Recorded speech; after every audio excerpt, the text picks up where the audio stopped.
ஐயோ ஏய் உங்க அண்ணன் என்ன, நீ போய் யார வேணா கூட்டு வா போ.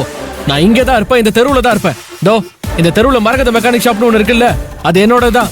என் பேரு கார்த்தி, மெக்கானிக் கார்த்தி. போ உங்க அண்ணனை கூட்டு வா போ, அவனையும் அடிப்பேன்.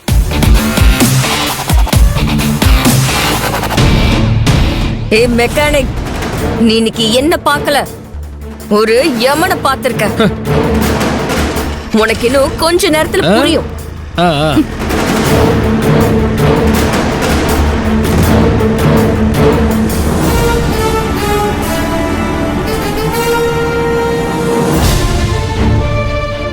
என்ன அதிர இது? திடுதிப்புன்னு பிரபு இப்படி பண்ணுவான்னு நான் கொஞ்சம் கூட நினைச்சு பார்க்கவே இல்ல. எதுக்காக பிரபு யார்கிட்டயுமே சொல்லாம ரோகிணிய பொண்ணு பார்க்க மாப்பிள்ளை வீட்டுக்காரங்களை வர சொன்னா?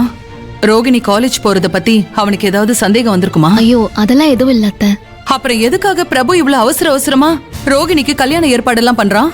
அது ரோஹிணிக்கு கல்யாணம் பண்ணி வச்சிட்டா அவர் பாரம் எல்லாம் குறைஞ்சிரும் நினைச்சிட்டு இருக்காரு அத்தை.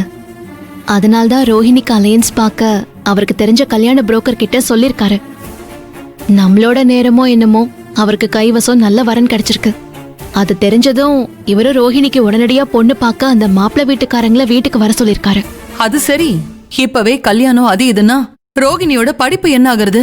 அவளை நீ காலேஜ்ல சேர்க்கறதுக்காக எவ்வளவு கஷ்டப்பட்ட, அதெல்லாம் வீணா போயிடுமே ஆதிர. என்ன ஆதிர? இல்ல அத்தை, ரோஹிணியோட படிப்பை நான் வீண் போக விட மாட்டேன். ரோஹிணிக்கு கல்யாணம் பண்ணி வைக்கணும்னு ஆசைப்படுற உங்க பிள்ளையோட எண்ணத்தையும் நான் தப்பு சொல்ல மாட்டேன்.